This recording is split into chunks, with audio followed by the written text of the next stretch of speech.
Estaban contando los chicos, Ile, que en Corrientes ya está la cepa nueva. Así dicen.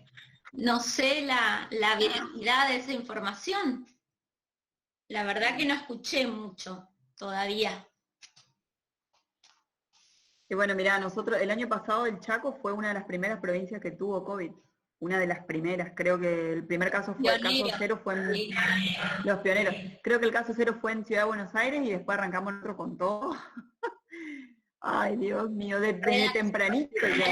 Así que si Redacción Sudamericana nos dice que no llegó la nueva cepa en Corriente, vamos a creer. Bueno, No, profe, la que sí. llegó es la de Río de Janeiro, no es la de Manaus.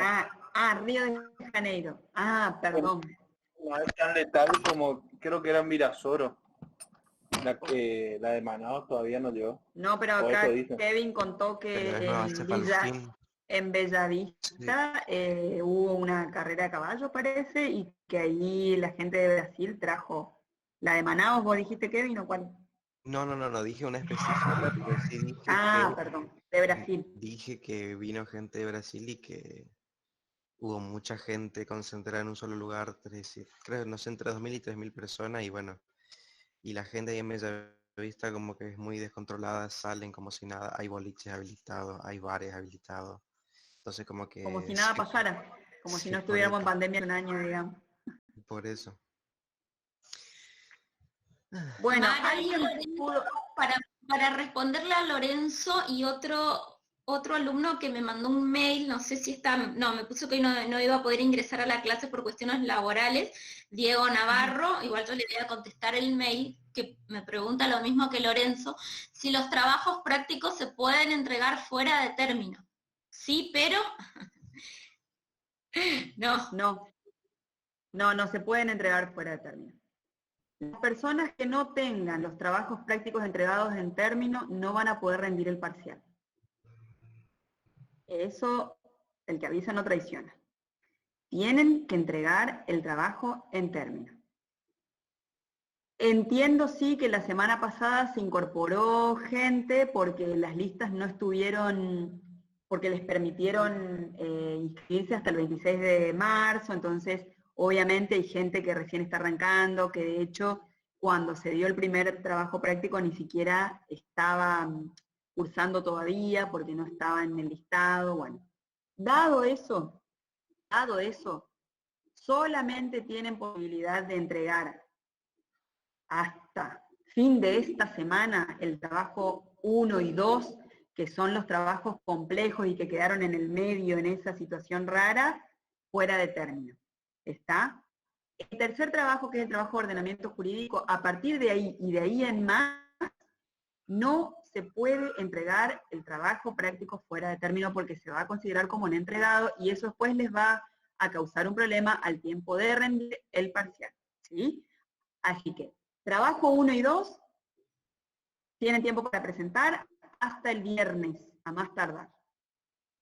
El trabajo 3, todo el mundo ya y sin excepción lo tiene que entregar en término el lunes a las 10 de la mañana, como la doctora lo estableció en el mail que les mandó ahora. ¿Sí?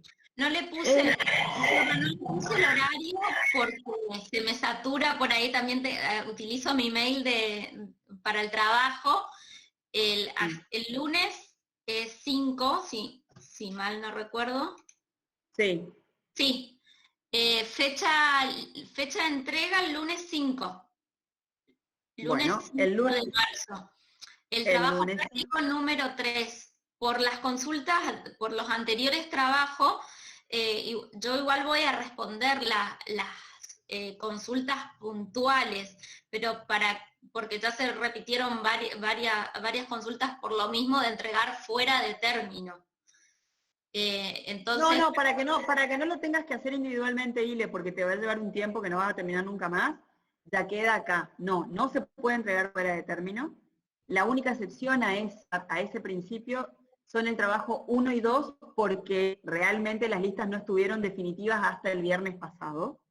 Entonces, dado eso, como fecha límite para entregar el trabajo 1 y 2, todos tienen hasta el viernes a las 10 de la mañana, ¿sí? Bueno, a partir del trabajo 3, que lo tienen que entregar el lunes a las 10 de la mañana, lo que van a hacer es, lo van a entregar en término y ya no se puede entregar fuera de término, ¿está? Así no tienen problemas para rendir el examen.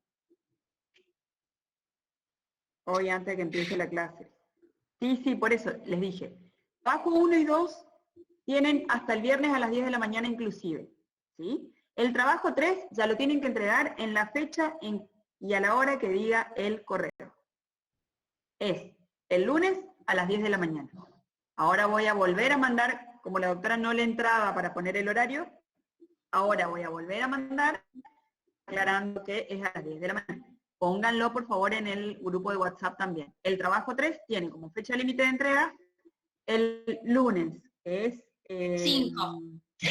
Lunes 5. Lunes 5 de Bien, abril. lunes 5 para que quede todo igual hasta las 10 de la mañana.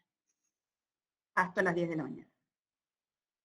Bueno, entonces, ¿pudieron leer el artículo? ¿Qué pueden distinguir ahí en ese artículo? ¿Qué es lo que nos dice el artículo 43? ¿Qué acciones podemos iniciar para salvaguardar qué derechos? Derechos que protejan el ambiente, la competencia, al usuario y al consumidor. Ah, perfecto. Hasta ahí, Kevin. ¿Qué acción podemos iniciar para proteger esos derechos? Dice, toda persona podrá interponer esta acción, a ver, incidencia colectiva en general, frente al defensor del pueblo y asociaciones que propendan estos fines, o sea... ¿Pero qué está definiendo? ¿Qué acción judicial está definiendo? ¿La acción de? Amparo. Muy bien, señorita. Muy bien, chicos. Primer parte del artículo 43 habla de la acción de amparo. Es una acción rápida, expedita, que podemos utilizar para proteger cualquier derecho o garantía que nos haya sido violentado, ¿está? Y lograr esa corrección lo más rápidamente posible. Muy bien. La segunda parte del artículo. Profe, voy a dar un ejemplo con respecto a esto. A ver. Yo a fines del año pasado inicié una campaña para comprar una moto. Sí. Fui a una empresa que resultó ser de dudosa procedencia. Sí. Y bueno, en todos estos meses, creo que hasta el mes de febrero estuve pagando algo que después con un abogado me asesoré, no era un contrato. Entonces, por ejemplo, yo ahora lo que estoy haciendo es un amparo frente a la oficina de, ¿cómo es? Defensa del consumidor. Defensa del consumidor lo que hace es asesorarte a vos para tratar de que de alguna forma me den por lo que yo estaba pagando, que sería la moto, o me reintegren, por ejemplo, el saldo que yo pagué.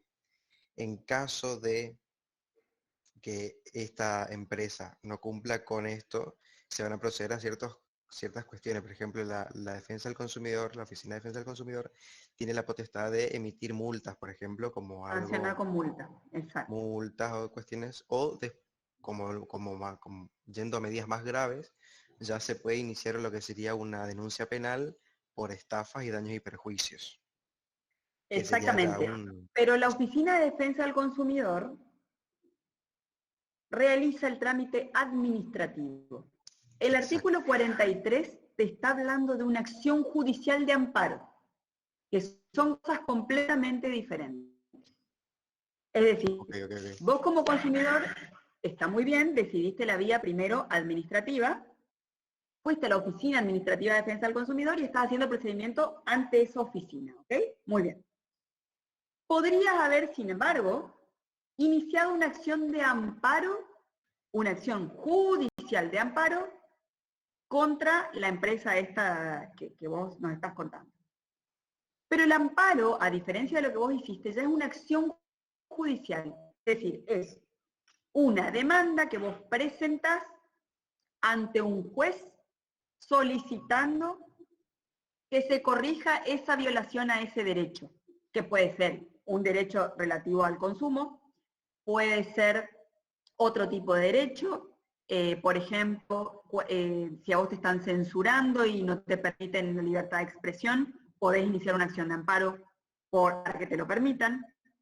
Es decir, cualquier derecho o garantía que esté violentado y que sea de los derechos reconocidos en la Constitución o reconocidos en los tratados internacionales sobre derechos humanos. Por ejemplo, niños que son, supónganse, una institución pública, niños huérfanos que viven en una institución pública y se prueba que esos niños están siendo maltratados. Bueno, se puede iniciar urgente una acción de amparo para que las personas que están a cargo de esa institución sean corridas de su cargo y se traigan otras personas, que cesen en los malos tratos, que cesen en esa violación a los derechos. ¿Se entiende? Pero en todos los casos, podemos decir que los estudiantes de periodismo tenemos el amparo de realizar nuestro trabajo sin que venga, por ejemplo, un policía a decirnos que bajemos la cámara, saquemos el micrófono. En principio sí, Guillermo, en principio sí. Y si no te lo permiten, podés... Que no se refiere, el 43 no se refiere a ese tipo de amparo, sino a la acción judicial de amparo, para que no confunda amparo de derecho con la acción judicial de amparo. Ah, bien, vos entendiste bien la pregunta de él, porque claro, yo la entendí, la leí rápido y la entendí mal. O sea... ¿Y a garantía se está refiriendo, Guillermo, o amparo de garantizar el derecho a trabajar? Por eso, o si nos quiere explicar mejor, Guillermo, si tiene micrófono. Mira, el punto es, cuando a vos se te prohíbe, por ejemplo, supongamos, sí, la garantía de trabajar. Claro. La garantía de trabajo. Para que no confundan las garantías y derechos con esta acción de amparo, se llama lo que regula el 43. Mira, hay muchos casos de periodistas a quienes le levantaron, y ustedes deben conocer muchos más casos de lo que conocemos nosotras, que les levantaron el programa, por ejemplo. ¿No es cierto? Porque eran, en cualquier etapa de la historia del país, digo, ¿no? Porque son opositores al gobierno, o al gobierno de turno, o porque sacan a relucir algo que el gobierno de turno no quiere que se sepa, y han levantado programas de televisión, programas de radio, etcétera, etcétera. Ante una circunstancia como esa, tranquilamente podés iniciar una acción de amparo. ¿Por qué? Porque ¿qué derecho se les estaría violando ahí, chicos? ¿Qué derecho, qué garantía? Exactamente. ¿Que está en qué artículo de la Constitución? Artículo 14 creo que es. Sí, artículo 14. Exactamente. Exactamente, Silvana. La acción de amparo es una acción que se inicia ante un juez, es decir, es una demanda que vos tenés que presentar ante un juez demostrando la violación a tu derecho fundamental reconocido en la Constitución o reconocido en un tratado, para que el juez corrija esa ilegalidad. ¿Sí? Bueno, muy bien. Ahora, esta es la primera parte del artículo. La segunda parte del artículo 43, ¿qué nos dice? A ver, ¿qué nos dice? ¿A qué se refiere? ¿De qué acción nos habla?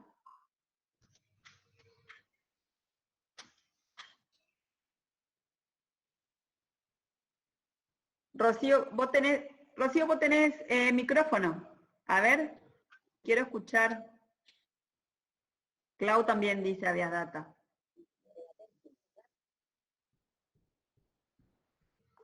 Rocío, no te... Hola. Ahí sí, contame un poquito. Esta es la segunda parte del artículo. ¿De qué nos habla?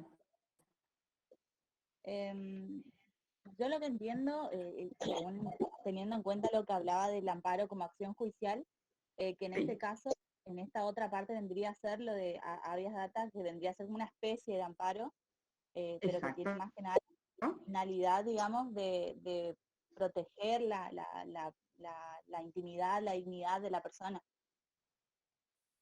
Exactamente. Y los datos que respecto de ellos se publican. Exactamente. Es como un amparo, porque tiene las mismas características procesales.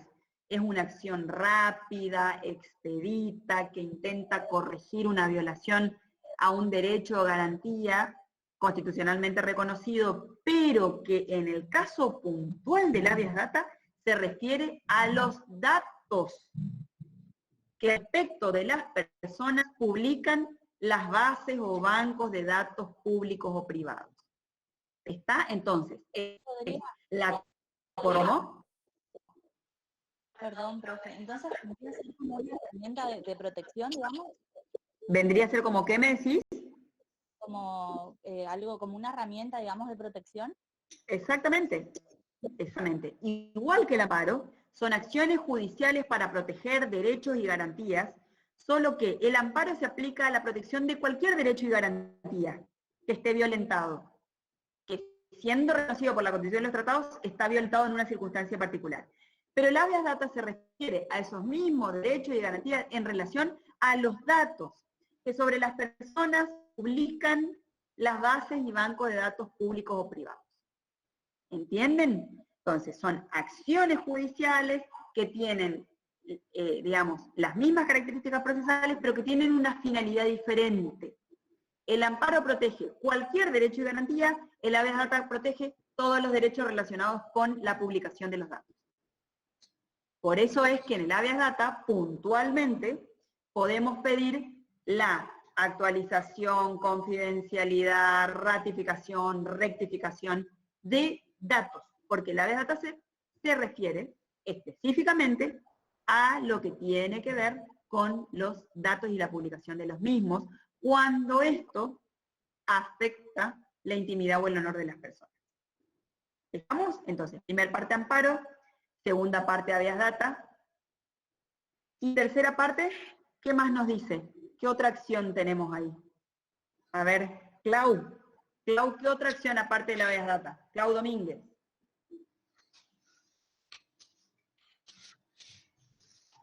¿Tenés micrófono, Clau Domínguez? Eso, muy bien, Clau Domínguez. Habeas corpus, me dice ella. Si tenés micrófono, me gustaría que nos cuentes un poquito. Y si no, a ver qué me podés escribir acá, y yo les cuento a tus compañeros lo que nos estás diciendo respecto a habeas corpus. ¿Para qué sirve esta acción de habeas corpus, Clau? ¿Qué es la diferencia del amparo y del habeas data? ¿Qué es lo que pedimos acá? ¿Qué es lo que queremos lograr con el habeas corpus? No sé si me escucha. Perfecto, perfecto. Fuerte y claro te escuchamos. A ver, ¿qué queremos lograr con el habeas corpus? La protección a la persona, pero en la parte física, la libertad física, es lo que estoy entendiendo. A diferencia de los datos de la persona y se refiere a eso el habeas corpus. Exactamente, perfecto. Libertad ambulatoria. Exactamente, entonces, ¿cómo te dice? La Constitución dice libertad física, se refiere a la libertad ambulatoria. Exactamente. Entonces, tenemos un artículo, el artículo 43, que en 3 momentos diferentes establece, reconoce, nos da la herramienta de ejercer 3 acciones judiciales diferentes. Y ojo con esto, chicos. Acá servía el ejemplo de Kevin Maidana, ¿por qué? Porque nos permite diferenciar cualquier petición ante las autoridades de carácter administrativo, como la que hizo Kevin en defensa del consumidor, que en ese caso es administrativa, entonces, no estamos hablando del artículo 43. Estamos hablando de ley de defensa del consumidor, podremos estar hablando de alguna regulación provincial, que no es la acción de amparo del 43. El 43 establece 3 tipos de acciones judiciales. Esto que nos quede grabado. Estamos hablando de iniciar una acción, una demanda, con un abogado que nos patrocine, ante un juzgado que va a ser el juzgado competente para dilucidar la cuestión que nosotros estamos planteando. En todos los casos es un juez. Estas acciones del artículo 43 se las planteamos a un juez, no a una oficina administrativa de ninguna naturaleza. Estamos hablando ya de un juzgado. ¿sí? En los 3 casos son acciones rápidas y expeditas. ¿Está? ¿Qué quiere decir esto? Que las podemos iniciar sin ningún paso previo. Las inicia una vez que se produce la violación del derecho, las podemos iniciar sin paso previo, simplemente probando que existe esa violación que nosotros alegamos que existe. ¿Sí? Entonces, tenemos 3 tipos de acciones. El amparo para proteger cualquier derecho o garantía que no sea reconocido por la Constitución y un tratado, que no sea relativo a datos ni sea relativo a la libertad física. ¿Está? Por ejemplo, el derecho a trabajar. Por ejemplo, el derecho a expresar las ideas por la prensa sin censura previa. Por ejemplo, el derecho a circular. Fíjense que esta cuestión de que no se podía pasar de Chaco a Corrientes ni de Corrientes a Chaco generó acciones de amparo para las personas que vivían en una provincia y trabajaban en la otra provincia. ¿Por qué? Porque no podían circular, no podían trabajar. Entonces, ¿qué hicieron? Una acción de amparo. Porque lo que les estaba impidiendo era, o violentando era, el derecho a trabajar, el derecho a circular libremente. Artículo 14 de la Constitución Nacional. Entonces, acción de amparo. Muy bien, ahora, si un banco, por ejemplo el Banco de la Nación Argentina, publica respecto de mi persona un dato que es falso, ejemplo, que yo debo mi cuota del crédito Procrear hace 10 meses, y la publica y la da a conocer dentro del sistema financiero, y esa información la tienen otros bancos, o la tienen otras instituciones financieras, y esa institución, esa información es desactualizada o falsa, lo que voy a iniciar es una acción igual de rápida, igual de expedita que el amparo, pero que esta vez, como se refiere a datos, va a ser un habeas data. O sea, no va a ser un amparo común, ordinario, sino que va a ser una acción específica de habeas data. ¿Para qué? Para lograr que ese dato se actualice, o se rectifique, o se confidencialice. Por ejemplo, si es un dato de salud que no tiene por qué ser publicado. ¿Está? Entonces, cuando la violación del derecho se refiere a datos relativos a mi persona, lo que yo voy a iniciar es una acción judicial, rápida, expedita, pero ya de habeas data, ya no es un amparo ordinario, sino que es un habeas data. ¿Ok? Y cuando lo que se me está impidiendo es la libertad física, es decir, esto de la libertad ambulatoria, esto de que me tienen detenida sin juicio previo, o me tienen en mi casa y no me dejan salir, por lo que sé, salvo la excepción de pandemia, que ese es un lindo caso de excepción para pensar, que podría haber dado lugar al habeas corpus, que de hecho en algunas provincias se plantearon habeas corpus, cuando la pandemia, cuando la restricción total se prolongó en el tiempo y ya no tenía demasiada lógica, porque ya más o menos se sabía el comportamiento del virus, y ya había protocolos para poder salir, y para poder trabajar, y así todo, habían provincias, ejemplo Formosa, donde los ciudadanos consideraban que el derecho a la libertad física les estaba restringido ya irracionalmente, plantearon habeas corpus. En Formosa se plantearon habeas corpus. ¿Por qué? Porque había restricciones ambulatorias, había restricciones a la libertad física de salir de tu casa, de ir a trabajar, de ir a comprar leche al kiosco de la esquina. ¿Está? O de ir a otra provincia a tratarte, o si te fuiste a tratar por qué sé yo, tenías una enfermedad X y te fuiste a Buenos Aires a tratarte, resulta que no podías volver a tu casa a Formosa. Bueno, en esos casos hubieron planteos de habeas corpus, porque acá la violación en la acción, que también es una acción judicial, que también es una acción rápida, que también es una acción expedita, igual que el amparo, igual que la habeas data, pero esta vez protegiendo la libertad física, la libertad ambulatoria, como dice la doctora Godoy. ¿Está?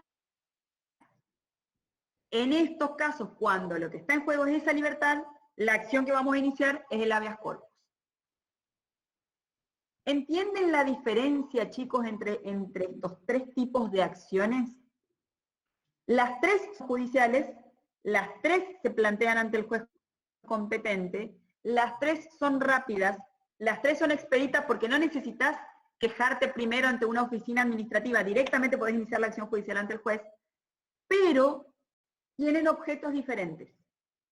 El amparo protege todos los derechos y garantías, el habeas data protege los que tienen que ver con los datos que se publican, y el habeas corpus protege la libertad personal, física y ambulatoria.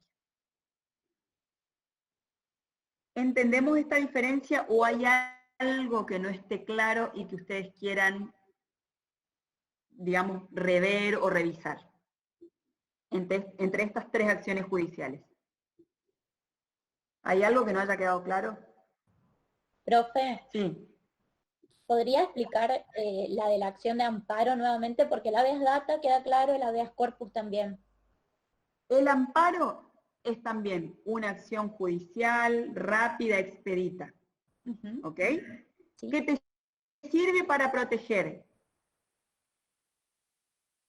reconocido por la Constitución y los tratados, que te esté siendo cercenado a vos y que no tenga que ver ni con la publicación de datos ni con la libertad física.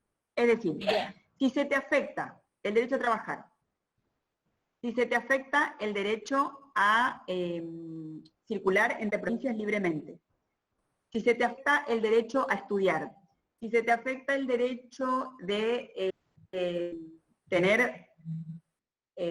poder casarte, qué sé yo, te digo cualquier cosa.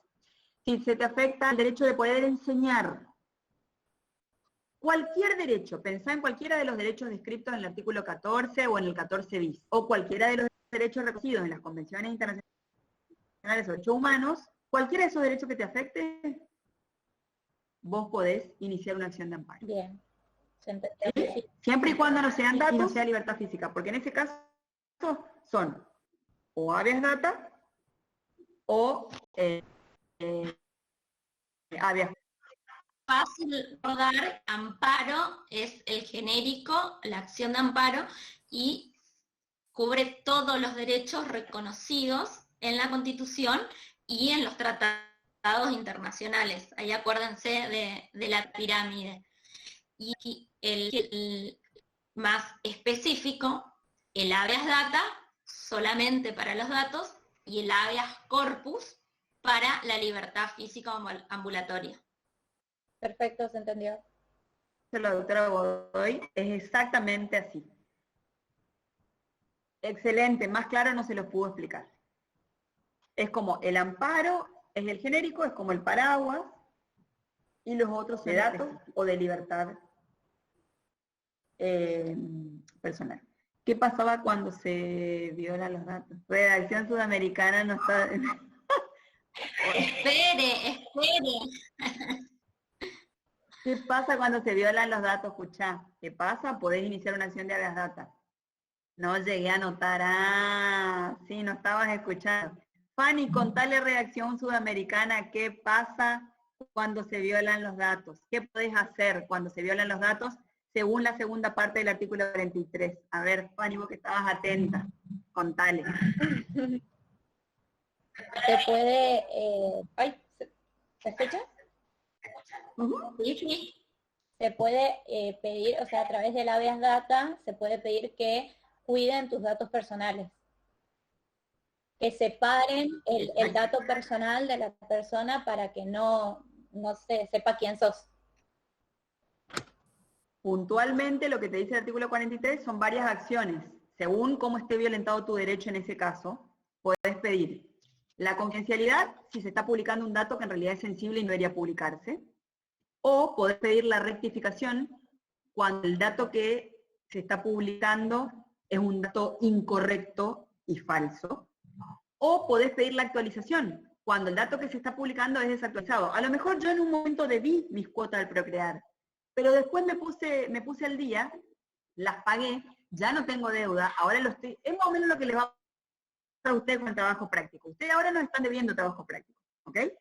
Pero a partir del viernes van a estar al día con el trabajo práctico. Si nosotros seguimos publicando que ustedes deben, el dato que estamos dando respecto a ustedes es un dato desactualizado. Entonces, ¿qué vamos a pedir en ese caso? ¿O qué pedirían ustedes en ese caso al banco? Si el banco dice que ustedes siguen debiendo cuando en realidad ¿está? Que exactamente, rectificación, como dice Trini Coutinho, o la actualización, porque puede ser que en algún momento vos hayas debido. Y eso va a quedar en tu historial, pero tiene que quedar en el historial.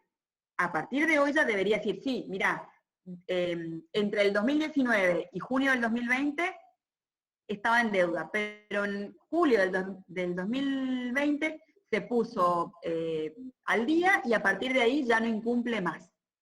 Eso sería una actualización, una publicación de datos perfectamente actualizados. ¿Está? Porque dice lo que pasó antes, pero también te dice cómo está la situación hoy. Entonces, sí se va a pedir la rectificación, pero también se podría pedir la actualización, porque puede ser que en realidad el dato en un momento haya sido correcto, y que en ese momento, lo que pasaba en ese momento es una cosa, pero hoy debería figurar cuál es la situación a este día, digamos, ¿sí? Al 30 de marzo. Bueno, ¿entendemos hasta acá? Ahí Jazmín pregunta si puede ser directamente ante un juez. Es, Jazmín, no puede ser de ninguna otra manera que no sea ante un juez. Porque son acciones de carácter judicial. El amparo, el habeas data y el habeas corpus son acciones rápidas, son acciones judiciales rápidas y expeditas que en cualquier caso se inician ante un juez, el juez competente, ¿sí? No ante una oficina administrativa, no, son acciones de carácter judicial. Ah, perdón, Jazmín, perdón, pensé que estabas preguntando. Acá, pensamos que era pregunta. Acá hay algo que dicen arriba, Teresa Paz dice, como se publican los nombres de quienes tuvieron COVID. Exactamente, Teresa, esos son datos sensibles que no deberían publicarse, salvo que el titular del dato haya dado su consentimiento para la publicación. Si el titular del dato no dio su consentimiento para que se publique que él tuvo COVID, entonces lo que puede pedir es la confidencialidad de ese dato.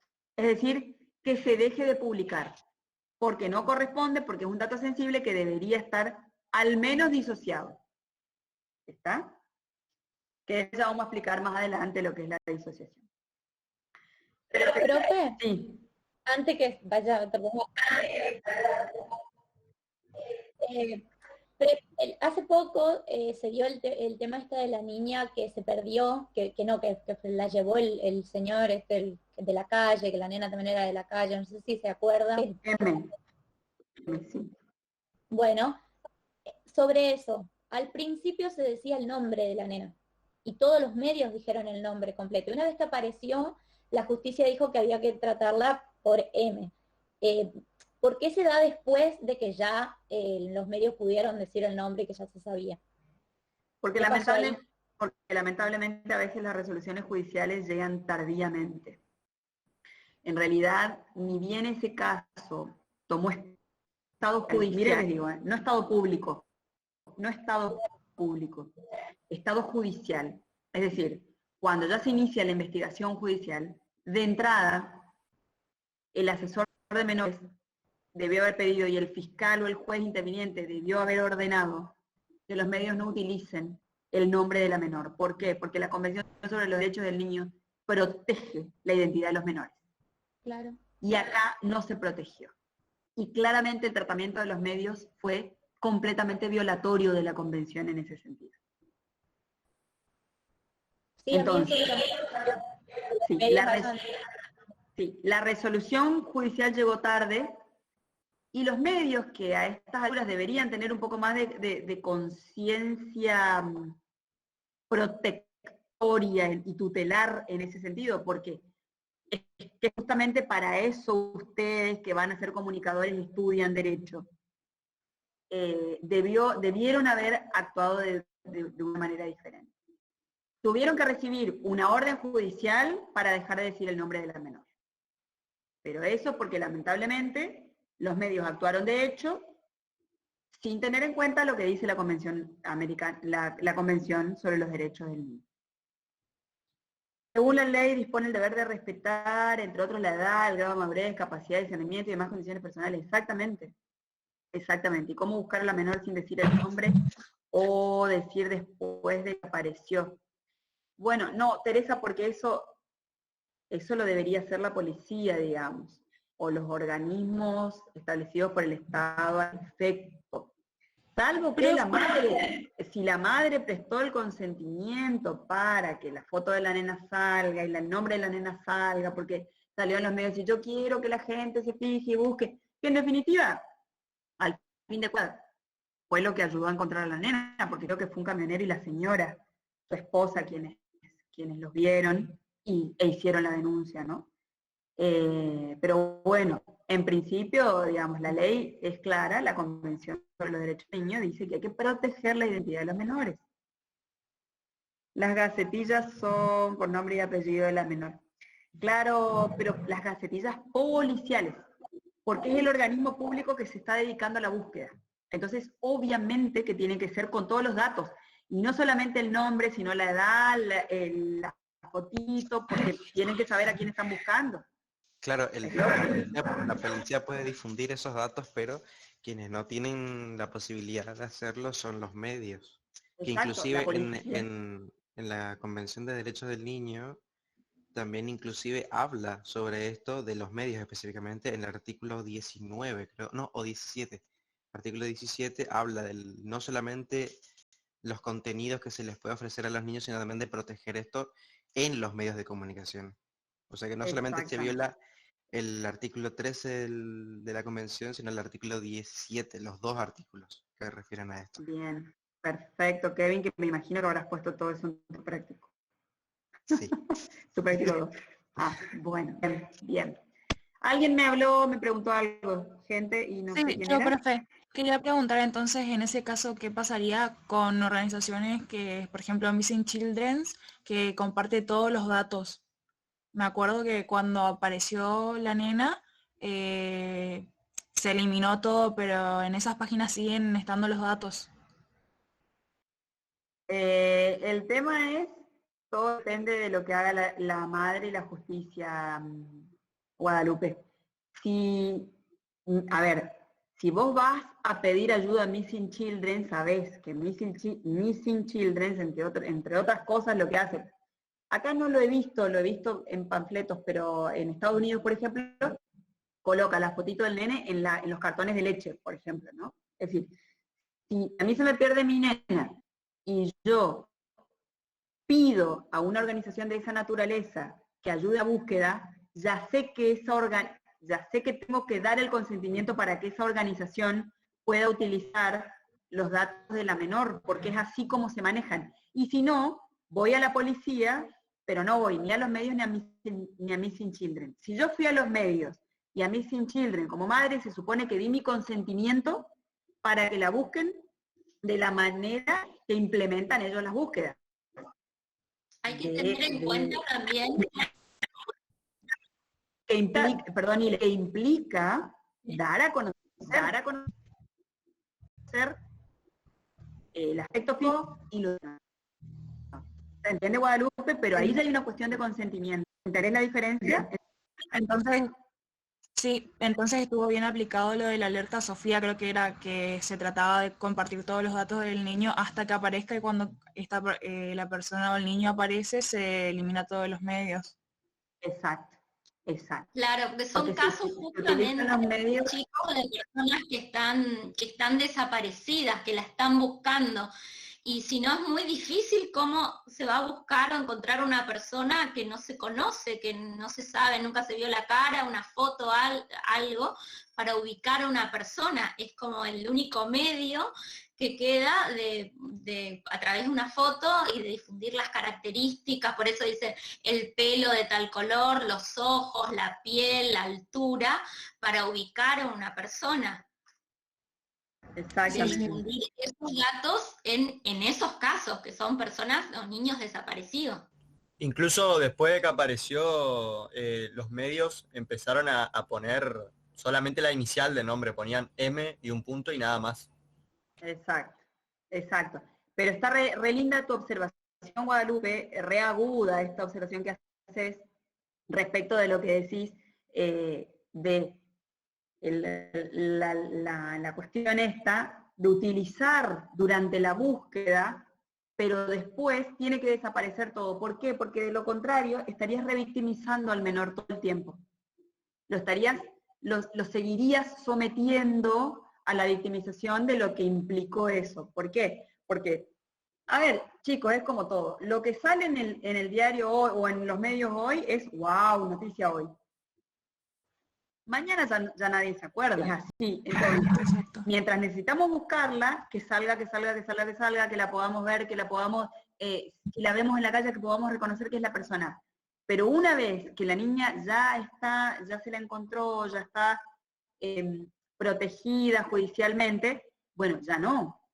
¿Por qué? Porque si la seguimos viendo, la vamos, che, esa era la nenita que te acordás que salió en la tele, que la robaron. ¿Se entiende, chicos? Entonces, hay un sentido. Lo escuchaba la Nata el otro día que se quejaba muchísimo por esto, porque él decía, yo voy a seguir diciendo Maya porque es un sinsentido, y ahora me obligan a decir M, cuando en realidad durante un mes entero estuvimos diciendo Maya. Pero había un motivo específico para hablar de Maya y sacar su foto y etcétera. Ahora ya no hay motivo, y seguir haciéndolo implicaría revictimizando, implicaría que vos estás refrescando en la cabeza de todo el mundo quién es Maya y por qué la tenemos que conocer y de qué manera la tenemos que identificar. Es como que la estamos identificando con el problema, es como que la despersonalizamos a la nena para terminar identificándola solo con esta situación tan traumática que vivió. ¿Entienden? Tiene una lógica esto. No es capricho de la fiscal, no es capricho de la asesora de menores. ¿Se entiende, chicos? Y Ana, ahí te contesté tu pregunta, me decís, entonces en la mayoría de los casos de menores nunca se respetó. Sí, efectivamente nunca se respetó, pero están todas estas aristas de las que estamos hablando, Ana, ¿sí? A veces es necesario durante la búsqueda. Terminada la búsqueda, se termina el motivo por el cual estábamos poniendo en el tapete la identidad del menor. ¿Está? Es decir, es como que en un punto está como prioridad encontrar al menor. Una vez que lo encontramos, la prioridad es la protección de ese menor y dejar de revictimizarlo. ¿Entendés, Ana, la diferencia de todo esto que charlamos? Exacto. Bueno, muy bien. Bueno, artículo 75. No, me faltó algo re importante del artículo 43. ¿Qué se está olvidando la profesora Sesmero del artículo 43 que es re importante para ustedes? A ver, hablamos de amparo. La libertad de expresión. No es la libertad de expresión, sino sería... ¿El secreto de la fuente? No podrá afectarse el secreto de la fuente de la información periodística. Exactamente. La protección del secreto de la fuente de información periodística. Y acá yo les pregunto, ¿quiero confidencialidad? No. La protección, Francisco, es la protección del secreto de la fuente. Mira, Francisco, ¿tenés micrófono, Francisco? Bueno, si no tenés, igual me escribís y yo te leo acá. Te pregunto, Francisco, ¿a quién te parece que protege el secreto de la fuente de información periodística?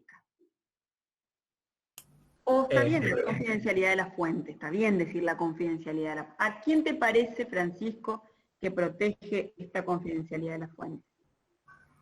Y protege más que nada a organismos o personas en sí que no se pueda dar un nombre por X motivo, ya sea judicial o social. Pero ¿a quién decís? ¿El nombre de quién te protege? ¿El nombre de quién? Y el nombre de como quiero dar un ejemplo como para que se entienda mejor, A ver, pero... Yo tengo un ejemplo para eso. No, Kevin. Ok. Está hablando Francisco, esta cátedra es una cátedra democrática y fundamentalmente la cátedra de Derecho a la Información, con lo cual el principal derecho que tenemos todos acá es a la libertad de expresión. Sí. Disculpe. Bueno, muy bien.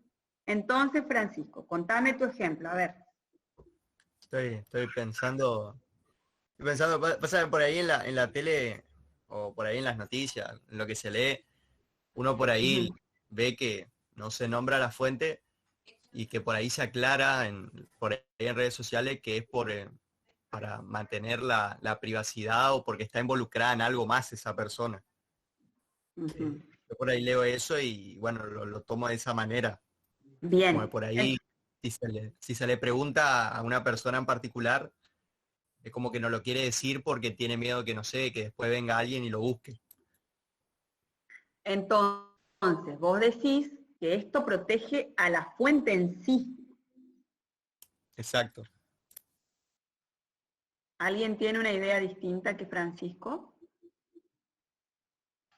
Puede ser que protege a la vez a la persona, o sea, podría ser al periodista y a la fuente, de la forma en que ésta consiguió la información. Exacto. ¿Y por qué protegería al periodista? ¿Por qué buscamos la protección del periodista? Y para no perjudicarlo en su trabajo. Supongo, no sé, la verdad, ya...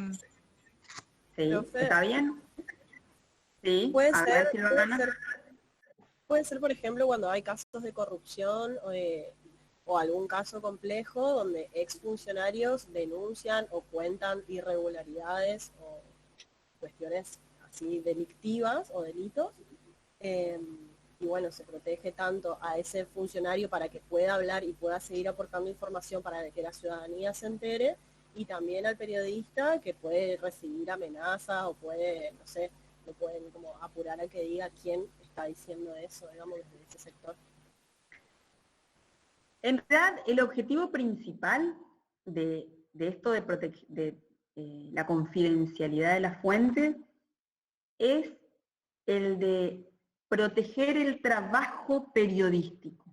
Es decir, el periodista en cualquier sociedad democrática, y conforme a lo que hablamos en el artículo 1 de la Constitución Nacional, forma republicana de gobierno, donde necesitamos tener información para poder ejercer nuestro derecho como ciudadanos, el trabajo del periodista es fundamental. Realmente, dentro de una sociedad democrática, el comunicador es una pieza fundamental para que la democracia funcione como corresponde. Entonces, lo que se intenta proteger con la confidencialidad de las fuentes es el trabajo periodístico. Está el ejercicio del trabajo del comunicador. Porque si el comunicador tuviera la obligación de develar sus fuentes todo el tiempo, perdería sus fuentes. Llegaría un momento que no tendría de dónde sacar información. Y si el periodista no tiene información y no puede comunicar, los ciudadanos estamos en el horno porque no nos enteramos de nada y no tenemos la información que necesitamos para poder ejercer nuestro poder, que es a través del voto. ¿Se entiende? Entonces, lo que se protege es el trabajo del comunicador, es al comunicador en sí, su trabajo, como engranaje fundamental dentro de una sociedad democrática. Porque necesitamos el trabajo de ustedes para poder ejercer nuestros derechos dentro de la democracia. Esta es la explicación del porqué de la confidencialidad de las fuentes, el porqué de la protección del secreto de las fuentes. Está proteger la labor del comunicador, que de lo contrario se vería completamente trunca e imposibilitada. ¿Se entiende esto? No es tanto a la fuente. ¿Por qué? Porque muchas veces la fuente es alguien que estuvo en la galleta, digamos, es alguien que estuvo y que en definitiva también fue parte de esto que pudo haber sido un delito o pudo haber sido un accionar, digamos, violatorio de algún derecho de un tercero. Entonces, no es tanto que se protege la fuente en sí, no. Lo que se protege en realidad es la labor del comunicador, para que pueda seguir teniendo fuentes y para que de esa manera tenga información que pueda brindar al ciudadano. ¿Está? Creo que protege el trabajo del periodista, exacto, debido a que justamente en eso se basa el periodismo de investigar y buscar. Exactamente, protege el trabajo del comunicador. ¿Sí? Este es el meollo de la protección. Proteger el trabajo del comunicador para que el comunicador jamás se quede sin fuente y que jamás se quede sin información y que los ciudadanos no nos quedemos sin información. Básicamente, esta es la cadenita, ¿no? Este es el entramado de la protección. Bueno, y ahora sí, pasamos al artículo 75, inciso 22 de la Constitución Nacional. Ese artículo en realidad ya lo vimos, ya lo hablamos un montón de ese artículo. Dijimos que fue incorporado a la Constitución a partir de la reforma de 1994, que en definitiva lo que nos dice es que es potestad del Congreso incorporar al ordenamiento jurídico argentino tratados internacionales y enumera 11 tratados específicos que en ese acto son incorporados al ordenamiento jurídico argentino como ley suprema de la nación y en la misma jerarquía que la Constitución Nacional. Yo creo que no hay mucho más para decir de esto ya lo hablamos en clases anteriores, ustedes tienen un práctico que resolver al respecto. Simplemente les voy a preguntar si hay algo que quieren aclarar de cómo opera el artículo 75, inciso 22 dentro del ordenamiento jurídico argentino. Si no hay nada que quieran aclarar respecto de esto, si no hay ninguna pregunta que ustedes quieran aclarar respecto de lo conceptual, vamos a dejar acá, vamos a terminar la unidad 3 y los vamos a liberar porque es mucha información y ya si tenemos que empezar con la 4, ya es cambiarles el chip muy rápido y llevarlos otra vez a un montón de información teórica que, digamos, va a ser que se voleen un poco y no es la idea. ¿Sí? Yo conté 10 tratados, dice Felicita.